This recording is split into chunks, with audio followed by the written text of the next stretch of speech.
शरीर जड़ पदार्थ है, माया प्रपंच जितना रचा है एक केवल संकल्प मात्र से जब रचा है, तो तुम्हारे शरीर को भगवान की आवश्यकता नहीं है। अनंत ब्रह्मांडों के, अनंत जीवों के, अनंत मन, उन सबके मन के अधिष्ठात्र आप हैं।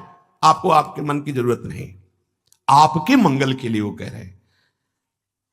श्रद्धावान साधक सत्संग के द्वारा जब ये समझ जाता है कि सब कुछ श्री भगवान का था, श्री भगवान का है, श्री भगवान का रहेगा, मेरी मान्यता ही मेरे को जन्म मरण के चक्र में फंसाए है, ये मनुष्य शरीर केवल परमात्मा प्राप्ति के लिए मिला है, अतः अपने को परमात्मा प्राप्ति के लिए मैं अपने तन को, मन को, प्राणों को प्रभु को समर्पित करता हूं। ये बहुत कठिन बात है। दान पुण्य कर लेना सरल है, भगवत प्राप्ति सिर्फ समर्पण से होती है।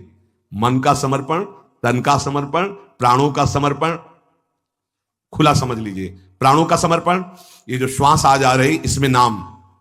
मन का समर्पण, जो संकल्प विकल्प हो भगवान के लिए। तन का समर्पण, अब जो भी चेष्टा होगी शास्त्र सम्मत होगी, शास्त्र विरुद्ध नहीं, हो गया समर्पण। यही समर्पण है।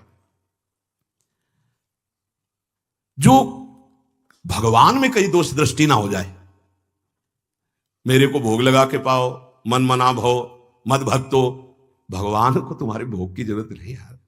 अनंत ब्रह्मांडों के जीवों का भरण पोषण उनके द्वारा होता है, वो तुम्हारे कल्याण के लिए कह रहे हैं। जैसे बहुत संकोचवश मानो भगवान ये कह रहे हैं, जब बहुत प्रियता होती था, देखो भाई हमारी आज्ञा के विरुद्ध आप नहीं जाना, इसी बात में कह रहे हैं, ये में मतमिदम नित्य मनुतिष्ठन्ति मानवाः श्रद्धावंतो अनुसूयंतो। श्रद्धावान होकर दोष दृष्टि न करे। कई ऐसी बातें जब बहुत कृपा होती तब गुरुजन कहते हैं। क्यों? क्योंकि जगह जगह की बात सुनने से हम अपने परमार्थ से भ्रष्ट हो जाएंगे। जगह जगह अलग अलग मति है, अलग अलग सलाह है, अलग अलग भाव है। हम अपने गुरुदेव के अनुसार, हम अपने इष्ट देव के अनुसार चले तो हमारी यात्रा यह है, बिल्कुल नजदीक। अलग अलग भाव, अलग अलग तो जब गुरुजन बोलते हैं तब लगता है कोई स्वार्थ है क्या इनका। जब कहीं गुरुजन कभी अपने सिद्धांत अंदर से देने लगे तो ऐसे हो जाओ कि आज निहाल कर दिया अपने हृदय की बात। तो भगवान हमारा जिससे परम मंगल वही बताया अभी तक, तुम सारे कर्म मेरे को समर्पित कर दो, मतलब देह समर्पित। तुम सारे संकल्प मेरे को समर्पित कर दो, मतलब मन समर्पित। तुम्हारी श्वास श्वास पर मेरा चिंतन हो, मतलब प्राण समर्पित। भगवान कह रहे, जो दोष दृष्टि रहित होकर श्रद्धा पूर्वक मेरे इस मत का सदा अनुसरण करते हैं, वो कर्म बंधनों से मुक्त होकर मेरे परम पद को प्राप्त होते। बड़ा सीधा सरल उपाय है। तन मन प्राण समर्पण, कर्म संकल्प और नाम चिंतन। तो प्राण समर्पित, मन समर्पित, शरीर समर्पित। अब बड़े आनंद में जीवन जी रहे हो, कोई कर्म बंधन नहीं आपका, और आप भगवत प्राप्त हो जाएंगे। भगवत प्राप्ति कोई कठिन नहीं, केवल समझने की बात।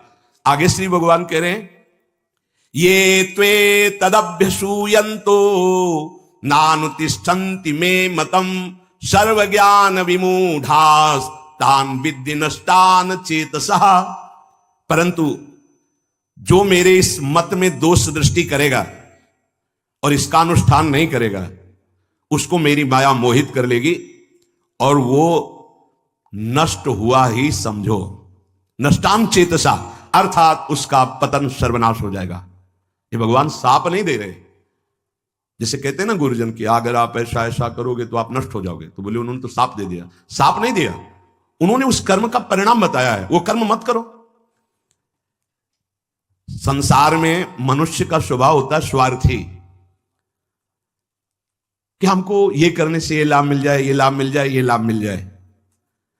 तो कहीं कोई ऐसा ना समझे कि भगवान भी स्वार्थी है क्या। ये कह रहे हैं मेरे को मन अर्पित करो, प्राण अर्पित करो। ये तो कह रहे हैं जो मनुष्य मेरे इस मत में दोष दृष्टि करेगा, ये दोष दृष्टि नहीं, भगवान बता रहे हैं कि मेरी माया बड़ी प्रबल है। अगर बचना चाहते हो, देखो जैसे कहीं बहुत कड़ी सुरक्षा लगी हो और कोई सरकारी पास हो, तो बोले ये पास तुम लगा लो, तुम्हें कोई चेक नहीं करेगा, निकल जाओगे।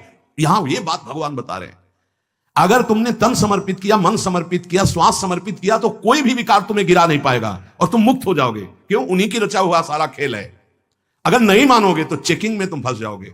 काम, क्रोध, लोभ, मोह, मद, मत्सर ये चेक करेंगे तो पक्का फंस जाओगे, नहीं निकल पाओगे। बड़ी कई लेयर की चेकिंग है। आप देखो ना, अरे ऐसी ऐसी चेकिंग की आप हृदय कांप जाता है कि भगवान आप ही बचाओ तो जीव बच सकता है, अन्यथा नहीं भाई। तुम जान ही नहीं पाओगे कब माया कौन सी टांग मार के कहां से गिरा दिया, जान ही नहीं पाओगे। जिसको ना जान पाए और गिर जाए उसी को माया कहते हैं। जान गए तो फिर क्या, नहीं सोई जाने जे देव जनाए, वो अगर वो जना दें कि तो जान सकते हो, अन्यथा तब पता चलता है जब मुंह भरा गिर गए, तब लगता है गिर गए क्या, कैसे गिरे, अरे गोली बड़ी ऊंचाई से टांग मार दी गई। लेकिन जब टांग मारी जाती है सच्ची मानना, उस समय लगता है सैकड़ों टांग ऐसी मारी जाए तो अच्छा है। वो माया जो प्रियता पैदा करती है, उस समय गुरु कृपा हरि कृपा, केवल विवेक जागृत है तो बच गया, नहीं तो ऐसा मीठा जहर है, ऐसी मीठी छुरी है कि अपने हाथ से गला काट ले। तभी भगवान कह रहे जो मनुष्य मेरे इस मत में दोष दृष्टि करेगा, ना मानना भी दोष दृष्टि है। भगवान कह रहे मान लो, तन समर्पित, मन समर्पित, प्राण समर्पित, सरल भाषा में सारे कर्म भगवान को अर्पित, वही जो शास्त्र सम्मत मन से जो सोचा जाए, भगवत मनन, भगवत प्रसन्नता के लिए, समाज सेवा के लिए, शास्त्र आज्ञा के अनुसार, और नाम जब किया जाए परम पद मिल जाएगा। यदि मेरे इस कथन का अनुष्ठान नहीं करते हैं, वो संपूर्ण ज्ञानों में मोहित अज्ञानी नष्ट हो जाएंगे, उनका पतन हो जाएगा, उनका नाश हो जाएगा। मनुष्य शरीर भगवत प्राप्ति के बिना गया तो मनुष्य सर्वनाश हो गया। भगवान के मत का अनुसरण ना करने वाला मनुष्य राग और द्वेष में फंस करके, राग और द्वेष रूपी शत्रुओं के जाल में फंसकर वो सारे सुकृत गंवा देगा और ऐसे पाप कमाएगा कि अंत में नारकी योनियों में नरकों को प्राप्त होगा। इसलिए भगवान समझा रहे हैं कि अपने सारे कर्म मेरे को समर्पित करके, मेरे मन वाला बन करके मेरा सतत स्मरण करो तो तुम मेरे को प्राप्त हो जाओगे, इसमें संशय मत करो। शेष चर्चा आगे। श्री राधा वल्लभ लाल की।